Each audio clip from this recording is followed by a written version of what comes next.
Це ток-шоу «Ініціатива» – проєкт про становище кримських татар, які переживають 10-ту річницю вже окупації Кримського півострова і в річницю, вже до другої річниці повномасштабної війни, яку переживає вся Україна. Сьогодні ми можемо казати, це вже підсумковий випуск. І гості нашого сьогоднішнього ефіру – Ленур Омамбетов, голова Фонду національного добробуту Криму, Ельміра Аблялімова, Чийгоз, експертка Кримського інституту стратегічних досліджень, членкиня експертної мережі Кримської платформи.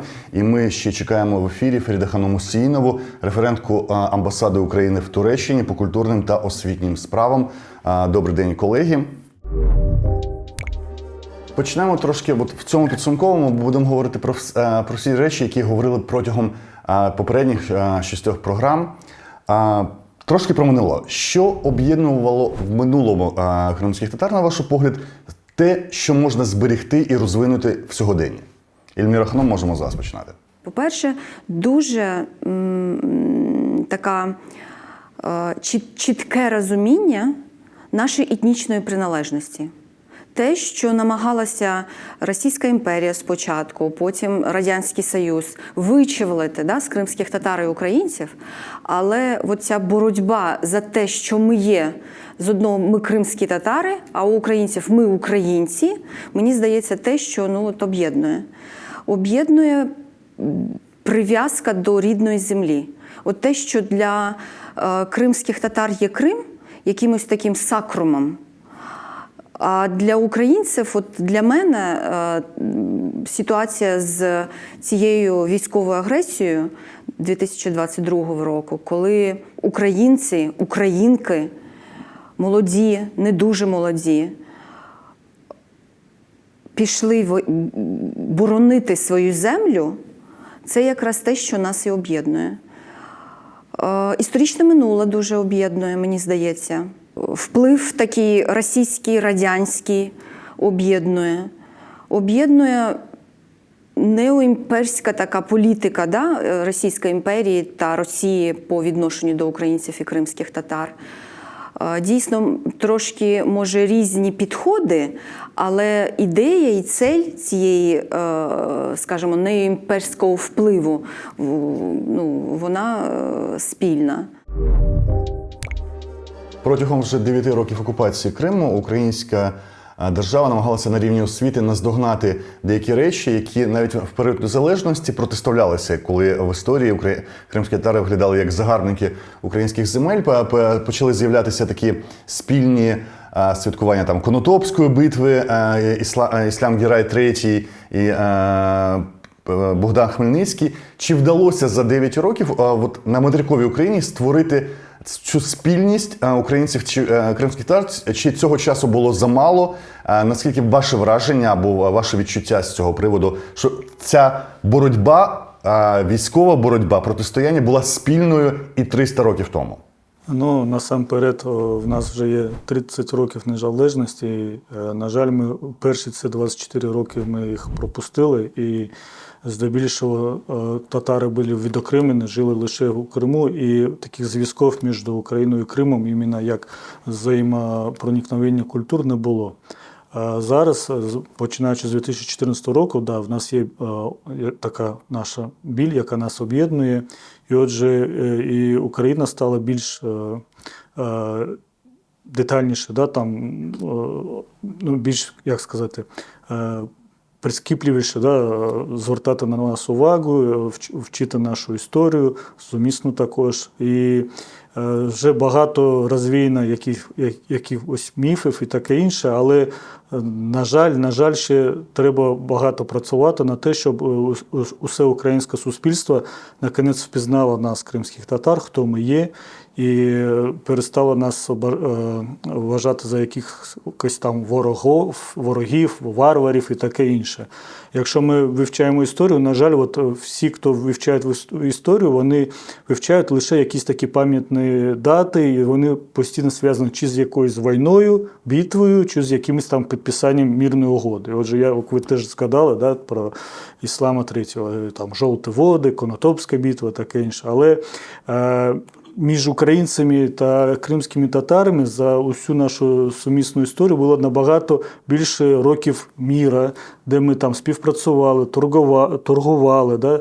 В українській мові можна знайти забагато слів, які є походженням кримсько-татарської чи турецької мови. Отже, у нас суспільна історія була забагато різноманітніша, але, на жаль, оце от останні 200 років російської окупації, да, нашого півострову, да, і України в цілому, вони зруйнували нашу таку сумісну історію. І навіть от, якщо ми з 17-18 року теж були намагання наших кримськотатарської нашої інтелігенції, да, там, з Нуман Челебіджи-ханом і таке інше, налагодити зв'язки з Грушевським, з Вінниченко, там були навіть мемуари, там, да, Сідамет писав.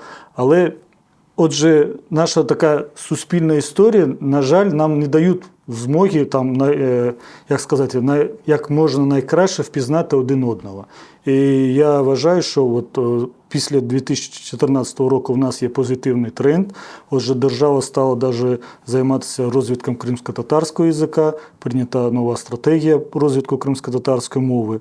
Отже, я сподіваюся, що ми з кожним роком будемо більш глибше пізнавати один одного. Осман Бій, я б хотіла трошечки додати таких рефлексій, які у мене зараз так в голові.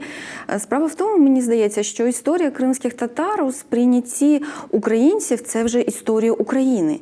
І знання про історію Криму, вони деколонізують Україну, бо вони показують, що творила імперія і про діяння імперії по відношенню до нашого народу. Тому це, мені здається, вже невід'ємна така частина української історії, але нам дійсно дуже багато ще треба зробити. Ну, я коли готував ці запитання до вас, я сам трошки намагався дослідити, що є в історичній частині. Я розумію, що не треба тільки спиратися на історичний досвід і тільки минуле перенести в майбутнє, але є деякі речі, які залишилися, скажімо, не артикульованими. Якщо ханським періодом, період козаччини, щось є, дуже мало, скажімо, інформації і майже немає досліджень про те, що був період, коли в Криму після розстрілу Іллі Ібрагімова було розкулачення кримських татар. Дуже багато хто переховувався від депортації тих ще до 44-го року, але це теж були депортації в Узбекистан. Вони переховувалися на півдні України і у відповідь дуже багато українців рятувалися від Голодомору в Криму в 32-33 роках. Оця частина історії взагалі не висвітлена, але вона не дуже далеко, вона менше, ніж сторічна частина історії. Але я вас поверну ще далі, це вже в період незалежності. Що робила Україна, який образ кримських татар створювався в цей час? Я можу згадати лише на центральних телевізійних каналах історії про самозахоплення земель, і це один був наратив такий дуже популярний. Що відбувалося з питанням топонімії і визнанням як корінного народу, як це мінялося до 14-го і після 14-го року. Прошу, хто? Можемо з Ленурбея почати цього разу. Ну, загалом на центральному телевізії дуже було мало кримських татар, і дійсно ми маємо розуміти, що Росія, як тільки Радянський Союз розпався, вона почала таку гібридну війну вже тоді по поверненню Криму. І отже, усі ці наративи, які проштовхувалися через центральне телевізійне і таке інше, воно формувало образ саме кримських татар, як якихось там приїхавших з Узбекистану, які там займають землі, пахотні, таке інше. І це було достатньо відчутно. І якщо ми там перевіримо, наприклад, іменно в Криму для кримських татар, ми не могли працювати в Службі безпеки України. Ні одного кримського татарина не було серед там офіцерського складу, такого іншого в СБУ Криму. Чому? Тому що ми постійно з нас робили якихось ворогів. І постійно були такі докладні записки,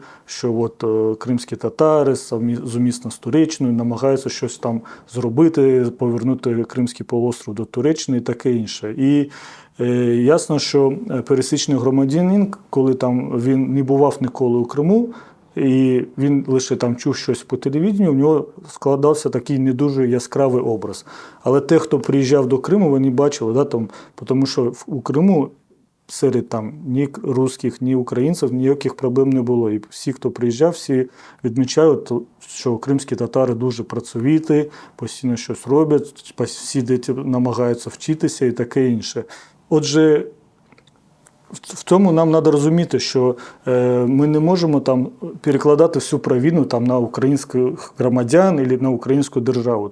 Була дуже така сильна така пропаганда антикримсько-татарська, і зараз оці всі нам паттерни, наративи треба зламувати, і я думаю, що іменно з поверненням Крима ми зможемо там розпочати новий етап взаємопроникновення наших культур. Я от хотів ще раз, ще в попередньому вопросі нагадати, от, згідно з нашою релігією, наш пророк Салам учив нас, що сусід є ближчий до тебе, ніж твій родич.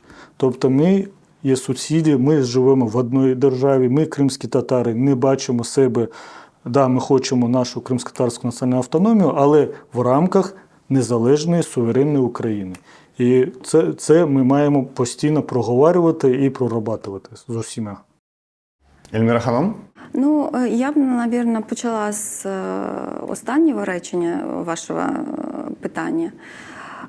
І можу тільки повторити замечательну фразу, яку я почула від Мирослава Маріновича. Він на одному з заходів сказав таку чудову річ. Він сказав, що дійсно в цій трагедії 2014 року, в трагедії окупації Криму, да, і взагалі, що трапилась така ситуація, є одна Божа благодать. Саме Божа благодать. Те, що українці та кримські татари нарешті впізнали один одного. Розумієте, от такий от революційний підход у пізнанні один одного, він пришвидшив цей процес. Бо якщо б ми йшли еволюційним путем, то на це більше років нам би знадобилося. Так, дійсно, до 2014 року кримські татари в Криму були фактором загрози. Не було такого відношення до нас, як до частини України, розумієте? І я думаю, що це такий паттерн, який сложився ще з Радянського Союзу, да? А до цього Російська імперія склала такий паттерн, бо ми інакші. От якраз коли я говорила про російський неоімперіалізм, він і базувався на принципі, по відношенню до кримських татар, він базувався на принципі інакшості. Тобто кримські татари, ми інакші. Ми не є слав'янським народом, ми мусульмані, тобто ми вороги. Що робить імперія з інакшими? Вона їх знищує. І майже там після депортації 44-го року все, що так чи інакше нагадувало про кримсько-татарський Крим, воно було знищено. І тому повернення наше сприймалося саме таким чином. І все, що ми вимагали, а ми від не вимагали чогось додаткового, ми вимагали рівних прав. І тому по відношенню до всіх, хто проживає в Криму. Ми не вимагали повернення наших там якихось, я не знаю, нашого імущества і таке інше. Тобто навіть такі елементарні вимоги, вони визивали певну агресію. Але якраз після 2014 року, мені здається, Україна нарешті, можна сказати, така більш активна частина України, бо проблеми ще є, дійсно є, вона позбавилася від такого стереотипного уявлення по відношенню до кримських татар. Мені здається, зараз більше питання таке, яким ми самі себе можемо бачити. Розумієте? Є такий дуже гарний французький соціолог, який казав, що у людини там є 3 види капіталу. Економічний капітал, соціальний та, символічний та культурний. Ось, якщо ми це перенесемо, цю теорію перенесемо на націю, тоді у нації теж є економічний потенціал, символічний потенціал, який є його, там, я не знаю, визначає його честь, репутацію, да? І культурний потенціал, який формує якраз таки те, яким ми бачимо цей світ. Це нібито цивілізаційний такий розвиток нації, розумієте? І мені здається, нам зараз потрібно над цим більше працювати, тому що ми знаходимося в ситуації, коли частина нашого народу знаходиться в Криму, Частина знаходиться в Україні, де зовсім інші вже наративи. Ми в Україні вже кажемо про деколонізацію, ми в Україні кажемо про декомунізацію. Тобто ми живемо іншим розумінням майбутнього. Частина нашого населення була вимушена виїхати з Криму, зараз знаходиться в різних куточках міру. І тому як зберегти оцю цілісність, не втрачаючи якоїсь концептуальної єдності. Мені здається, це дуже, дуже велике питання, яке буде стояти перед нами, перед кримськими татарами. Ви, пані Міргалам, підвели самі до другої частини нашого ефіру, до сьогодення. І тут, можна сказати, звичайно, і є частина українців, які живуть в окупації довго, і є частина кримських татар, які не жили в окупації 9 років, і зараз серед них є ті, хто воюють на фронті, є ті, хто волонтерять, але проживають цю війну. Але загалом буде два різних досвіди. Буде досвід кримськотатарського народу у багаторічній окупації, і буде досвід більшої частини українців, яка прожила повномасштабну війну з бомбуваннями майже всієї території України, от справжню, класичну Другу або Першу світову війну у себе на очах. Як ці два досвіди тепер будуть впливати один на одного в сьогоденні? Чи які проблеми можуть виникнути в цьому? Чи вбачаєте ви проблемні речі тут? Нам треба приходити до консенсусу, і треба для нас поставити там найголовні пріоритети. Для нас, як для кримських татар, які є пріоритети? Це є відновлення суверенітету України на всій території. Для нас є нова кримсько-татарська національна автономія, відновлення нашої мови, нашої культури. Дозвольте, я трошки переб'ю. Я не намагаюся протиставити. Просто ідеологію кримських татар, закладену після депортації, був ненасильницький супротив. І воно просто вкорінилося в голові усіх, ненасильницький супротив. І сьогоднішні лідери народу, вони якраз ті, хто формували цю ідеологію. А навіть за умов окупації Криму і частини Донбасу про Крим йшлася, така була риторика і світова, і партнерів українських, і в тому числі української влади, що Крим буде звільнено політико-дипломатичним шляхом. Десь минулого року, на зламі, я думаю, перемог України в Херсонському напрямку і в Харківському спочатку, і Херсонському, коли вже почали говорити про Крим досить чітко, ми чуємо все більше і більше, що Крим буде звільнено військовим шляхом і що політико-дипломатичний шлях себе вичерпав. Для кримських татар це новий виклик і зміна ставлення, зміна бачення того, як треба опиратися російському режиму. Тому і питання до вас, до всіх трьох, як це відобразиться на кримсько-татарському народі, оця зміна бачення супротиву Росії? Коли ми поверталися в рамках Радянського Союзу і в началі 90-х до Батьківщини, та політика, як сказати, такої м'якої сили, щоб без якоїсь зброї повертатись додому, повертати свою землю, родину, це було дуже вивірене і правильне рішення туди. Воно, тому що дійсно, якщо ми йшли б іншим путем, ми лише б там нажили собі більше ворогів поміж місцевого населення у Криму. Але зараз ми вже живемо в умовах повномасштабної війни, тобто 2022-2023 це не те, що було там у 2020 чи 2021, коли там всі розмовляли лише про якісь мінські угоди і таке інше. Отже, зараз ми всі розуміємо, що повномасштабної війни у Криму не уникнути, і події будуть достатньо жорсткі, і ми лише зі свого боку, наприклад, я сподіваюся, що буде, можливо, якийсь там херсонський сценарій, при котрому наше ЗСУ буде бити лише по воїнським якимось там об'єктам, і росіяни самі приймуть рішення і покинуть півостров. Але для цього ще треба чекати, але в той же самий час ми, звісно ж, чекаємо, що ці наші громадяни, хто проживає зараз у Криму, вони будуть чинити супротив у цієї окупантської владі.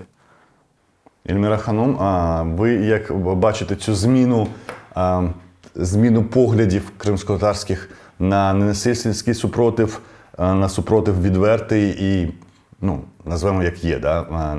навіть озброєний? Знаєте, Осман Бей, мені прийшла на думку така цитата, яку сказав Баязід І Молнієносний.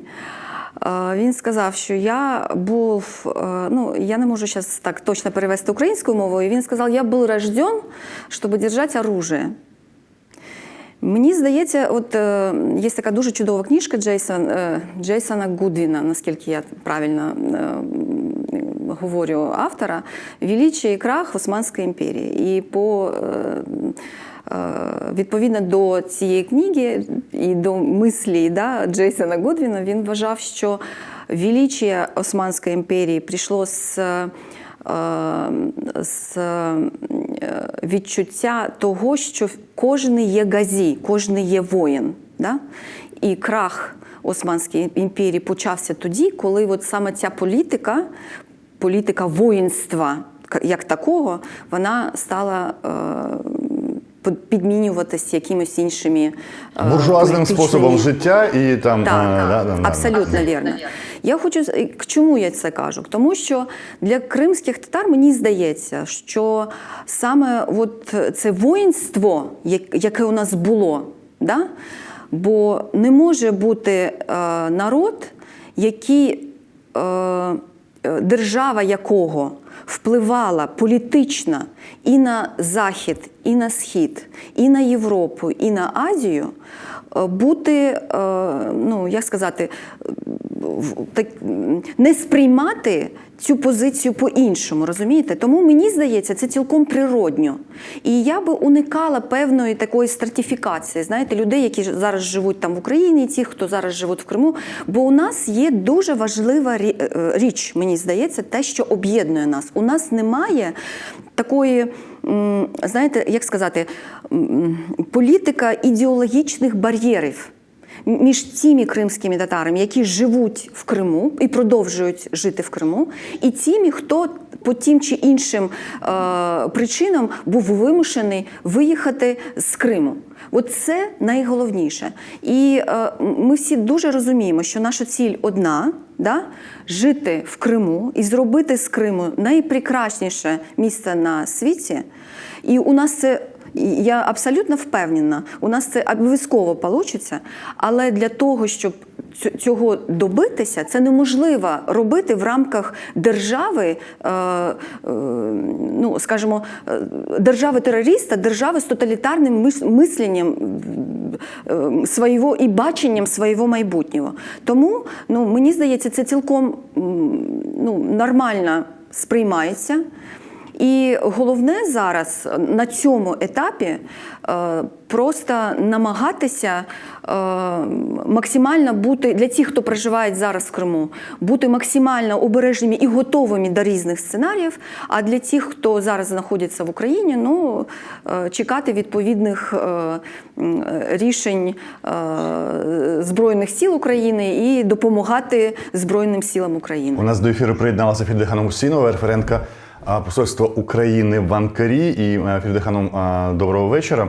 Вам доводиться через вашу роботу стикатися з кримськими татарами, які виїжджають з Криму, і саме першим місцем їх зміни місця проживання стає Туреччина, тимчасово чи постійно на цей час. От наскільки ви можете підтвердити слова Ельміри Ханум про те, що між кримськими татарами на материку, які сприймають цю війну як визвольну, і кримськими татарами, які живуть в окупації, нема політичних бар'єрів, що кримські татари на півострові теж тепер розуміють, що ненасильницький спротив себе вичерпав, і звільнення Криму можливо лише у військовий спосіб. І принаймні сприйняття цього способу звільнення Криму, або підтримка, сприйняття, або щонайменше розуміння. Да? Дякую за запитання. Дійсно, ми дуже останні півроку бачимо такі випадки, да, стикаємося з тими людьми, які виїжджають з Криму для того, щоб, ну, зрозуміло для чого, щоб уникнути армії і так далі. Да, російської армії. І ви знаєте, я як фольклоріст, скажімо так, бо я писала свою магістерську роботу по імміграції і по депортації кримських татар. Коли почалася ця часткова мобілізація, я, ну, власне, отак і згадала ту частину своєї роботи, яку я писала, тому що там теж йшлося про таку мобілізацію, і коли наші громадяни мусили бігти з Криму і знову ж таки поселятися в Туреччині. Да? Історія повторюється. Звісно, що наші громадяни не хочуть проживати в тому всьому. Звісно, що, як і сказала пані Ельміра, що кримські татари ні в якому разі не приймають російську владу і росіян в Криму. І да, і звісно, що всі чекають Україну. І ми підходимо до вже підсумку нашої розмови. От який образ сучасного кримського татарина створюється в українському суспільстві сьогодні? Це буде впливати на всі ті речі, які буде українська влада проводити завтра. І в питанні повернення топонімії, і в питанні не тільки статусу кримсько-татарського народу, а зміни Конституції і фактично національної автономії. Для цього якийсь образ створюється, він має бути. На це спирається влада будь-яка, коли проводить опитування і бачить ризики для своєї репутації в виборчому середовищі. Ленор Бєй, давайте почнемо з вас. Що є кримський татарин сучасний в очах українців, військовому середовищі в тому числі? Ну, по-перше за все, я б хотів би відійти від таких ярликів. Тобто ми є суспільство, ми дуже різноманітне, да? Ми не є якісь як одне ціле. Тобто серед кримських татар є як правозахисники, вже є багато держуправлінців, да? Є воєнних. Добре. Тоді я з цитатою Ельміри Ханум. З яким культурним, економічним, в меншій мірі культурним і символічним потенціалом кримські татари йдуть в сучасну Україну? Отак от тоді. Ну, треба розуміти, що ми, перш за все, частина українського суспільства. Якщо ми зробимо такий зріз, да, то ми не дуже так і відрізняємося від українців. Да? Лише ми відрізняємося за нашою мовою та релігією, але ми живемо у тому самому часі, у тих самих там медіа і таке інше. Отже, я хочу сказати, що нам треба, щоб українці, вони вже це розуміють, ну, усі більшість, да, зрозуміли, що ми також любимо Україну як нашу родину, ми також маємо покладати усе, що можемо, усі свої сили на те, щоб її відбудувати, відновити і зробити набагато кращою. Да, ми є іншим народом, в нас є інша культура, але це лише, як сказати, різноманітнює Україну і збагачує її. І тобто ми, як така приправа, да, скажімо, яка може там, така ізюмінка. І отже, нам, кримським татарам, ми, перш за все, ми можемо сказати, що ми дуже любимо наш Крим, нашу родину і також любимо Україну. І отже, це головне, що нас там, як сказати, відокремлює від багатьох тутешніх, нинішніх жителів Криму. Да? І отже, ми бачимо Крим в Україні, і ми будемо його повертати. І ми будемо розвиватись також сумісно з українським суспільством. І в нас є вже і будуть і воїни, і фахівці, і науковці, і дипломати. І отже, лише нам потрібно, є такий зараз попит, вже дуже великий попит на держслужбовців, але раніше кримських татар не давали їм дороги ні на держслужбі, ні в якихось правоохоронних органах. Отже, це треба змінювати у цей, як сказати, тренд, і нам потрібно дуже багато зараз молоді, яка б вчилась в цих вищих учбових закладів, і ті, хто буде відновлювати Крим, відстроювати ці всі інститути, і для того, щоб ця ситуація 2014 року вже ніколи не повернулася. Проблема в тому, що не давали, чи проблема в тому, що готових кадрів немає. Яка проблема найбільша зараз, от на сьогодні, на 23-й рік, березень? В нас кадри є, зараз їх замало. Є кадри і в Криму, але їх треба буде також. Тобто, да, ми говоримо про те, що кримські татари чекають на повернення України, да? Але ми, опять-таки, ми не ідеальне суспільство. Серед нас є там дуже маленький якийсь там процент колаборантів, да? Менше 1%. Є ті, хто там, їх теж невелика кількість, але є ті, хто просто жив, я буду вне політики, я ні на чого не звертаю увагу, займаюся бізнесом і мене не будуть чіпати. Але як час показав, всіх чіпатимуть. Да? І отже, я не можу вам зараз надати якихось таких конкретних відповідей на це питання, тому що дуже багато де ми маємо себе, тобто ми маємо, весь народ, наш кримськотатарський, має працювати над тим, щоб повишати наш освітній уровень наших дітей. Отже, готувати нових фахівців. Дякую. Юлія Ханум, ви будете про цей капітал говорити, чи про образ, який створений, і чи ви відчуваєте, який цей образ? Ну, наприклад, вам легше казати, бо ви в експертному середовищі, де такі речі, такі конструкції обговорюються. Що є образ кримських татар, з яким капіталом вони йдуть? Ви знаєте, якщо раніше до 14-го року, да, і в початок 14-го, такий образ кримського татарина, він асоціювався саме з Мустафа Ага Джемілєвим, його навіть називали совістю, да, української нації, то зараз, мені здається, цей образ, він трошки ширше, бо у нас дійсно, Лінурбій абсолютно прав, у нас дуже багато ефективних і професійних державних службовців, да, у нас є керівники певних державних установ і дуже ефективно працюють. У нас є прекрасне експертне середовище, і є певний приклад кримських татар-підприємців, які показують і втілюють своє бачення Крима саме в Києві. Да? І тому мені здається, що цей образ, він такий зараз збірка така, знаєте, збірка. Але мені здається, що цей образ буде залежати від того, як ми самі будемо далі себе позиціонувати. Від того, чи згадаємо ми, хто ми є, розумієте? Чи збережемо ми свою духовну сутність, чи ні? Бо наша величайша катастрофа, як на мене, це те, що ми дуже багато чого втратили. І зараз не тільки про те, що наша історія повністю знищена, вона сфальсифікована. І ми, навіть наше покоління з вами, да, Османбей, ми виросли на той історії, яку нам нав'язували.